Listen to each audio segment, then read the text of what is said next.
Okay, so that's the end of my sermon. We can go now and get ready for Super Bowl. But I thought to myself, I have a platform of thousands of subscribers and likers here, and I should use that platform for good. And one of the things is to talk about scams. Um, and the reason why I wanted to do this is twofold. One is my kids were watching a YouTube video about these scammers, and it was pretty fascinating to me. I think my wife said, you need to explain this to grandma, because grandma is like a prime candidate. Why are grandmas a prime candidate? Because they don't know anything about technology, computers, phones, iPads. They know nothing, right?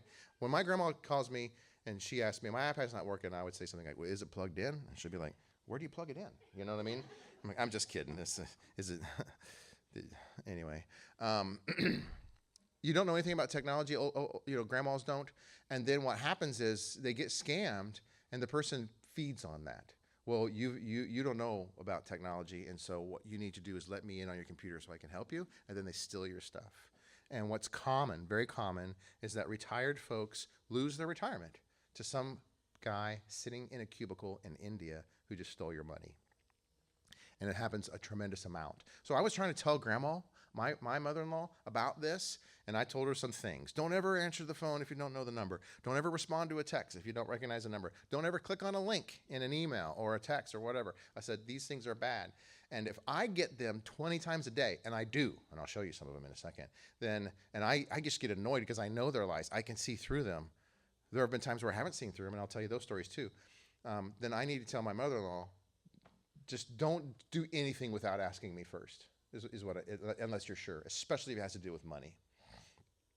And someone in our church community called me a few weeks ago and had a scare in a situation like this. And I was talking to my wife about it, and I think Kelly probably said, you should tell everyone in the church, the things that you told, my mother-in-law. I'm like, you're right, I should. And so, and more, because I did some more research. So I'm good. So this is not Bible. Worship is over, if you will, in a sense. And now I'm just going to teach you as a community, because we're a family. I want to look out for you as my family, how to protect yourself from scams. Is that okay? Okay, good. So, no, I'll crop it. I'll just cut it. Yeah, no need to get up. Yeah.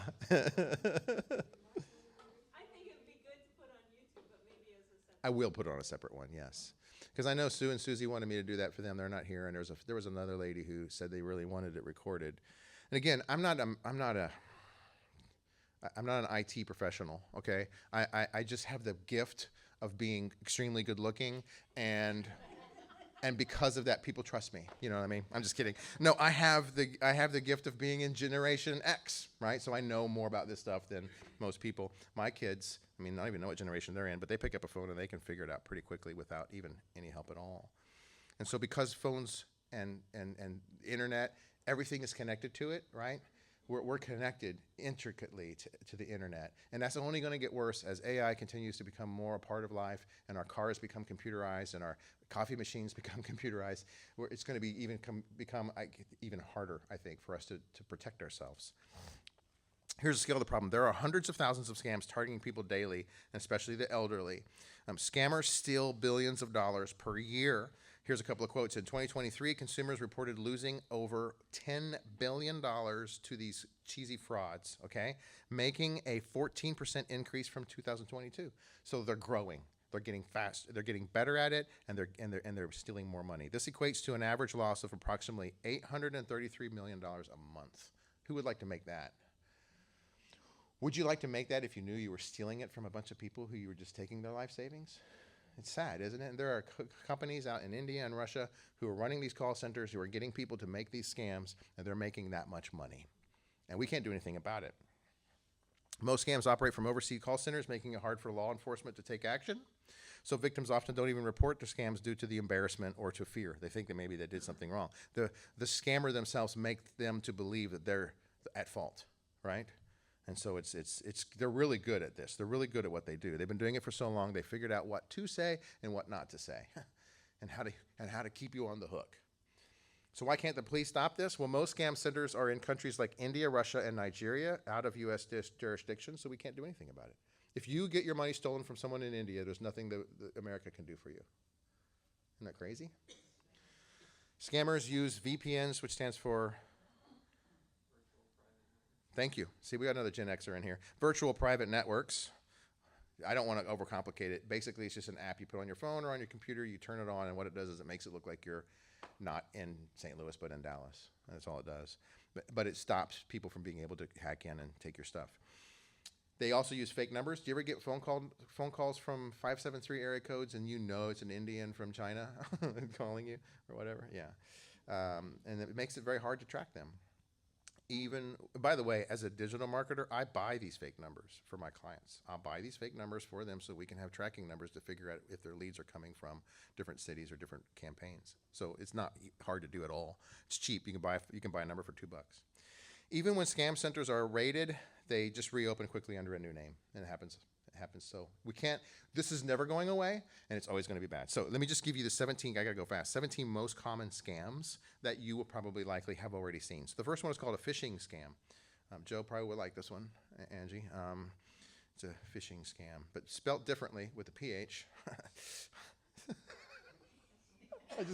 Some of you got that joke. It's a scam where fraudsters send fake emails pretending to be from trusted sources like banks or social media to steal personal information. So here's an example. An email that looks like it's from PayPal, but it's asking you to re-verify your account, okay?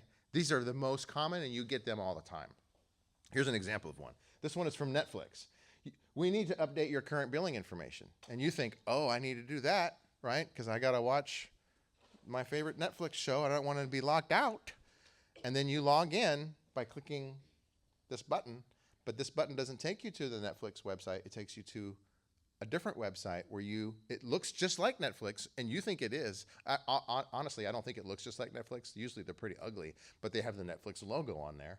And then you will type in your information, and all they're doing is they're just taking your information. And they're like, thank you.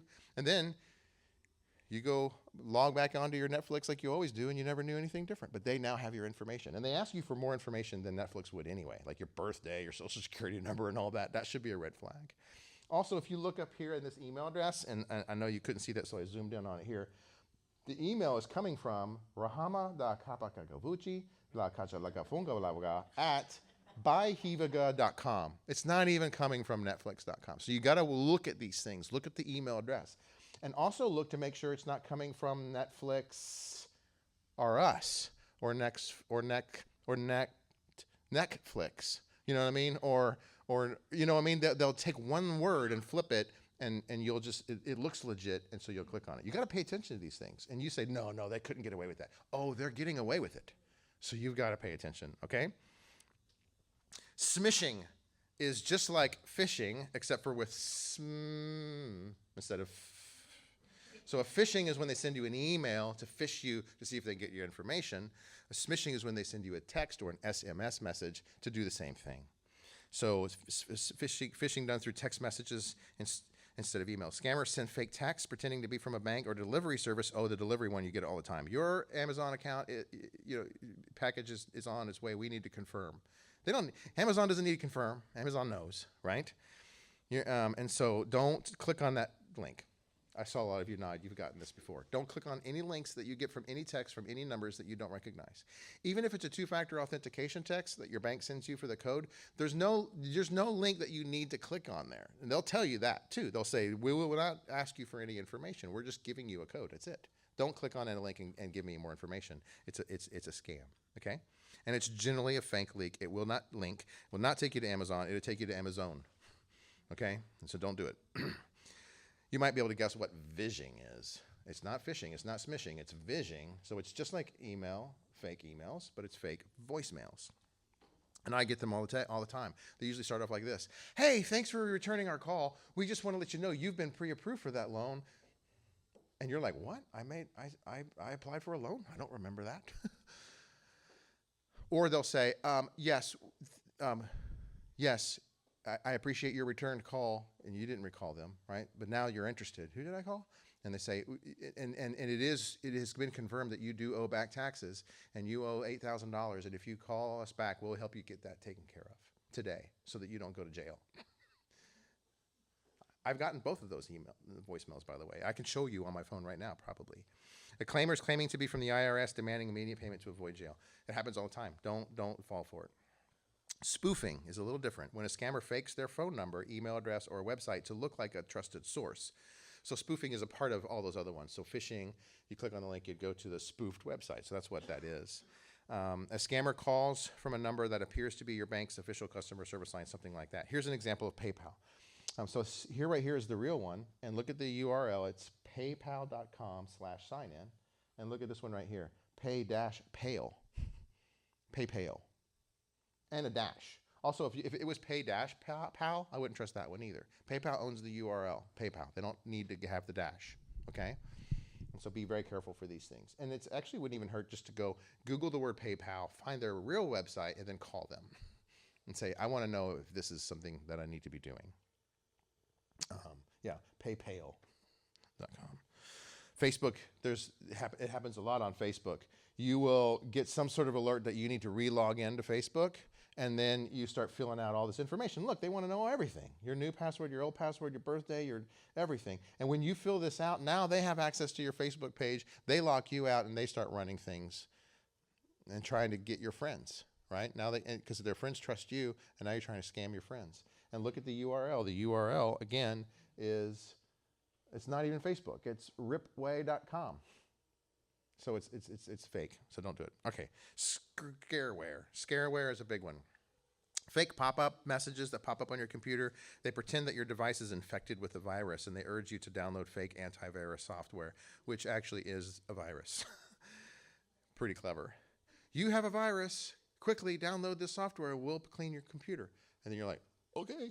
And you click on it, and next thing you know, you have a virus. Your real computer virus is telling you have a virus. And this is not funny, but this is what happens.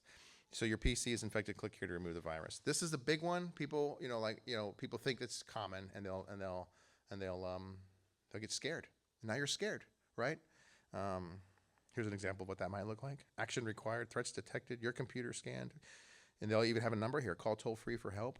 And then you can call that technician, and that technician will probably have an Indian background voice and ask you if they can have access to your computer, and you will give them access to your computer, and now they have all your passwords to all your things. So you don't want to do that. Ransomware, what is that? That is malware that gets put on your computer, and then once it's put on your computer, they lock out all your files and your photos, for your family photos, and then they say, unless you want me to throw all these away, you better pay me money, or we'll throw it all away. We're not letting you back in. And this is a big one for businesses, and because businesses have information that can't be given away or lost. They would lose their whole business, right? And so you open an email attachment, suddenly all your files are encrypted with a message demanding Bitcoin to unlock them. How do you get around this? Call an IT professional. Sometimes they can get into your computer, unlock these files, and get them away. And I have a friend who does that, and if that ever happens to you. Here's another scareware tactic. They say that your identity has been stolen. We've seen your identity on the dark web, and someone is using your social security number, etc. Please click here so that we can help you. Well, they're not trying to help you. They're actually trying to steal your identity. And they're going to say, before I can help you, you need to give me some information so that I can know what to compare it to. What is your social security number? And then you give it to them, and then now you've just did it. You know what I mean? It's very effective, very effective. You can imagine thinking this is true and then getting on the phone with them and them convincing you that it's true, right? Social engineering. This is a big one for grandmas especially. So it's a tactic where scammers exploit human emotions, fear, urgency, or trust to get victims to reveal sensitive information. So a scammer, as an example, might pretend to be a relative in trouble needing emergency money. They might use that hacked Facebook page to send a Facebook picture of themselves with a broken leg saying, Grandma, can you please send money? I broke my leg. You know what I mean? And then you'll send the money to the link, the Venmo link that they provide, and you think you're helping your great-granddaughter when really you're just helping some guy get more dope, right? This doesn't even have to be, by the way, scams don't have to all be coming from India or Russia and these big, huge call centers. They could just be coming from someone who knows you. Some Joe Schmo who just knows a little bit more about computers than you do. Romance scams, you guys can probably figure out what this is. A scammer creates a fake online dating profile to form emotional relationships and then convinces the victim to send them money.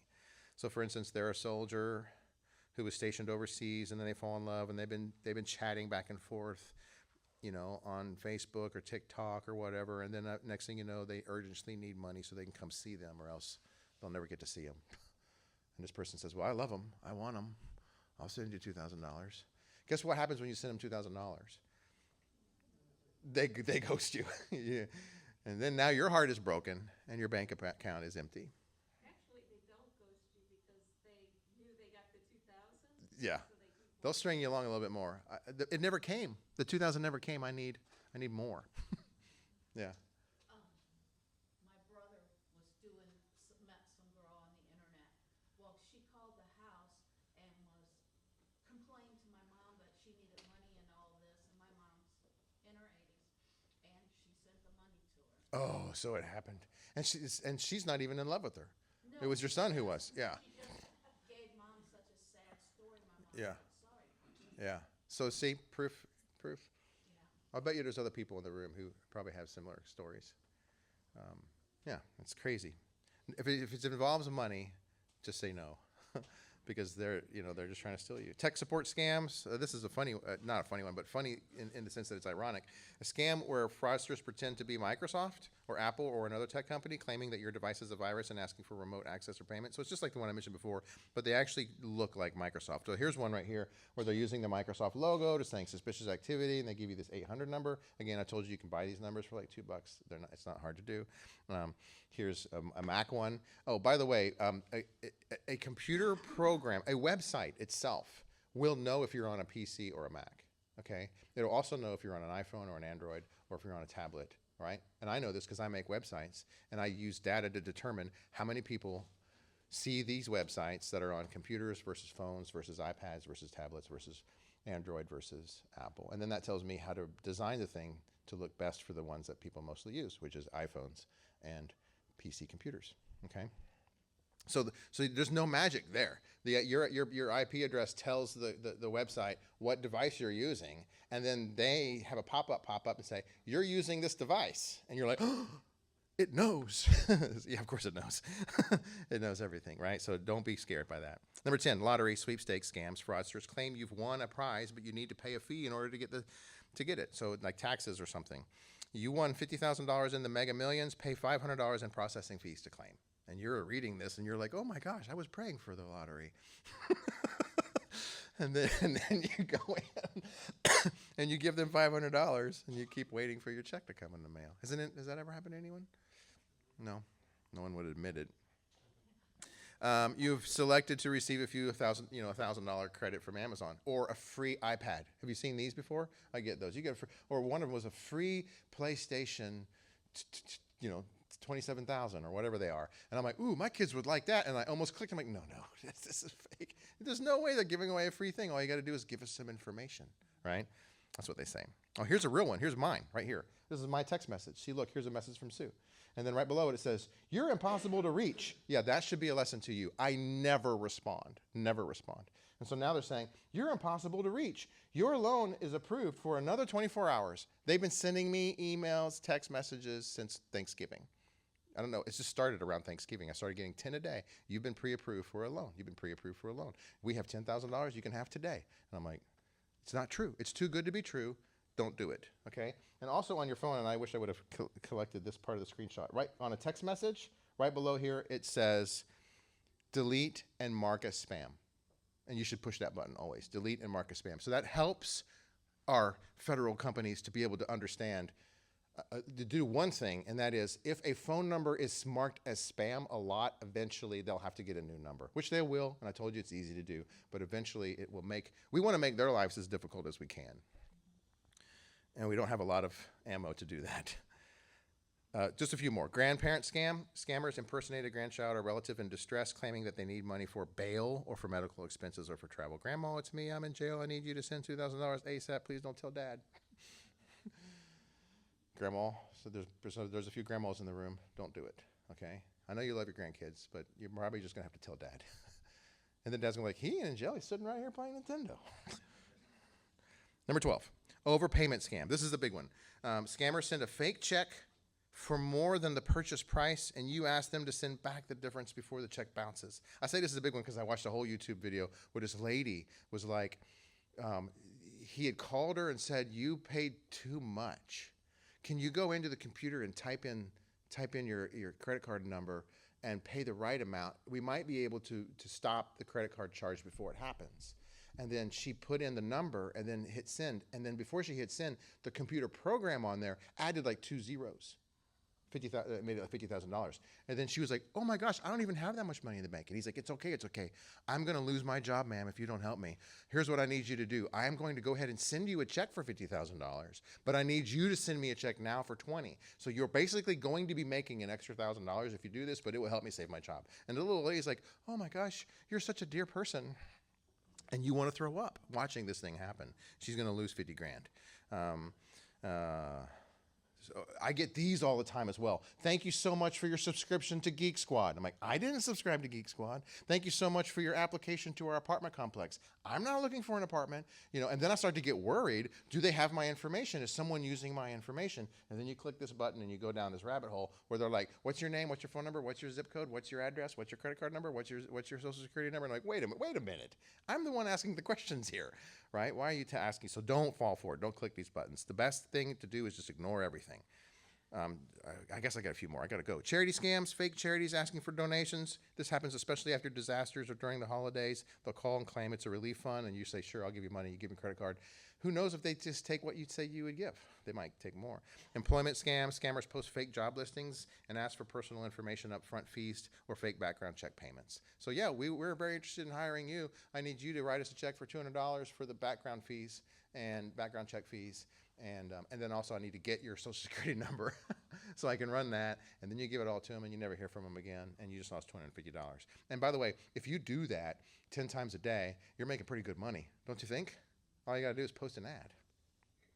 And 15, crypto investment scams. And I know some people like crypto, but if for me, it's a red flag if they're asking you to pay via crypto.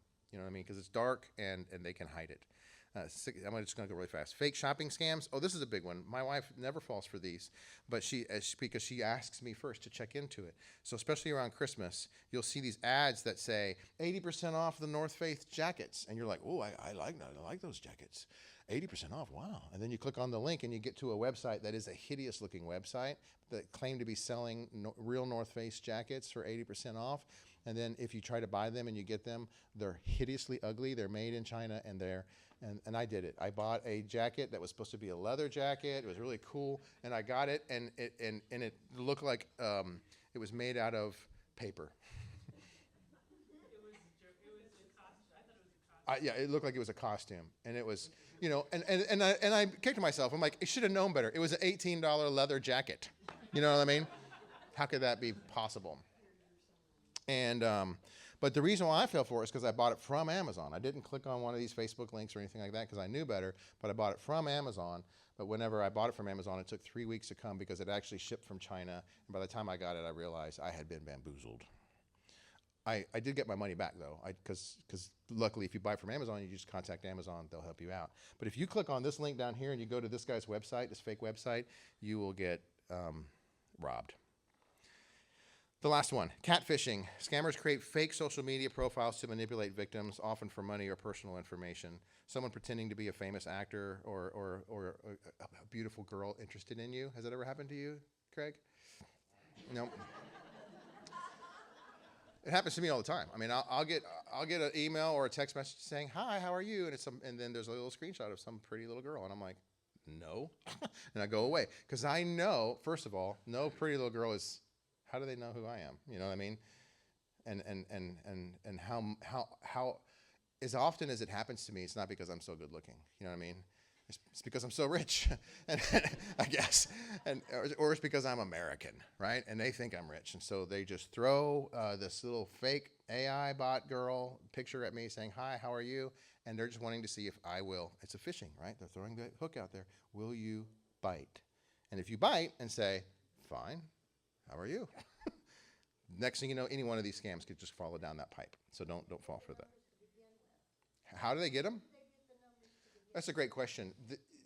They get them from people sell them. You know what I mean? Like, so for instance, when you sign up for anything, they sometimes will tell you your information is secure with us, but that's not always true. And especially if they don't tell you that, they can sell that information to other people. They can also just crawl the website. And I'll admit that I've done this before too. You can do what's called a crawl, and you just crawl a whole website, and just it will dump names, phone numbers, email addresses, so that you can go cold call them if you want. I've played around with it to see how easy it is, and I'll tell you, it is easy. Especially with AI now, you can just ask AI to do it. AI can crawl a whole. Like, I could tell AI, crawl all the concrete company websites in St. Louis and give me their names, phone numbers, and addresses. Tell them what AI is. Artificial intelligent. Thank you. Artificial. It's just computer programming. That's pretty darn smart. And I've done it before, and so they can do it to you too. They can say, crawl this whole LinkedIn, my whole link, all my friends on LinkedIn, and give me their name, phone number, and email address, and it will do it. So our information's out there, which is why we can't expect some app or some government to protect us. We have to learn to protect ourselves. So I'll just close by this. Here's how to stay safe. Never share personal or financial information over the phone or online via text or email or anything. Just don't do it. It's dumb. Don't do it. Don't ever get your personal information. And if you're talking to someone and they're asking you for it and you say, I'm sorry, I'm not going to do this right now. If it is your bank, they should totally respect you to say no. They'll say, oh, okay, fine. I understand. Smart. They should encourage you. Smart. I'm glad you didn't do that. Let's do this. I'll send you a link. You can click on that link. You know what I mean? We'll prove to you that we are who we are. Real estate agents have this problem all the time because they're actually asking for escrow money, and it's hard for them to prove that they are who they are. Number two, verify contacts before sending money. Call back using an official number. Get their business card, get their website, call back. Just double check things. And if it looks fishy, it probably is. Ignore suspicious links or attachments. Always never click a link unless you know exactly what it is, unless it's from me. If I send you the link to the sermon on Facebook, you can watch it. But maybe not even from me. Maybe someone's going to watch this video and they're going to say, ooh, look, let's use his profile and send these people a bunch of links, and they'll click on it and give us their identity. Don't do it. Use multi-factor authentication, MFA. Oh, man, I tell you what, I hate multi-factor authentication. I feel like I spend 10 minutes of my day doing this. What is it? You log into your bank says, we've sent you a code to your text message. You go find, where's my phone? You find your phone, you get the text, you put it in there, say, it's too late, it took you too long to find your phone. Do it again. You're like, oh my gosh. And then by the time you actually get logged in, you're like, what was I doing? Oh yeah, I was looking to see if I got reimbursed for that thing I sent back. You know what I mean? And that happens to me on everything. And I don't have just one bank. You know what I mean? I have banks, I have Google, I have Facebook, I have, all these, and it's just annoying. But you could turn that off. You can say, I don't want to do this two-factor authentication off. But if you turn it off, then you are now susceptible to getting hacked. So keep it on. It's annoying, but right now it's the best we got. I mean, there's probably better things out there available, but those things are probably too complex for most of us. Ignore suspicious links or attachments. Use multi-factor authentication. Stay skeptical. Here's the last one. If it sounds too good to be true, or if it sounds too scary to be true, it probably is a scam. If they're telling you your identity's already been stolen, or that you owe thousands of dollars in back taxes, or that you won the lottery, or that your grandkid's in a hospital and their dad can't know about it, it's probably not true. Okay? Just say no. That's all I have for that. Carol. Mention something, when I had gotten, which I get a lot of them, and I'm sure everybody else does too, phone calls. But my daughter was with me one day, and we were talking about it, and she just Googled that number real quick. Yeah. And that tells you if it's a good number or a scam number. That's a good idea. Yeah. Sometimes you can do that. Yeah. Sometimes those numbers are just purchased yesterday or whatever. Yeah. Yeah, always look into it. Like so I was making fun of my wife earlier, but like at Christmas time, there was like these dresses that popped up in the Facebook Marketplace, really cute dresses. And she's like, "What do you think about this? This." And so I Googled the link, and sure enough, top of Google it says scam, scam, scam, scam. So, and I was like, unfortunately, it is a really cute dress, but we can't buy it. You know what I mean? And then I started looking for that dress somewhere else and couldn't find it. So So good idea, Carol. Do a quick Google search if in doubt. Yeah. There was one tip I was always told that if you don't initiate it, don't do it. Yeah. So you have to make all the initiation to a bank or Yeah. to a credit card or whatever. If they call you, Yeah. don't do it. Yeah. It's true. And it's the same with like Google. Like some of my clients will say Google called and said that my account is frozen. It's like Google never calls. They don't call. So yeah, the IRS doesn't call. They just come knocking on your door with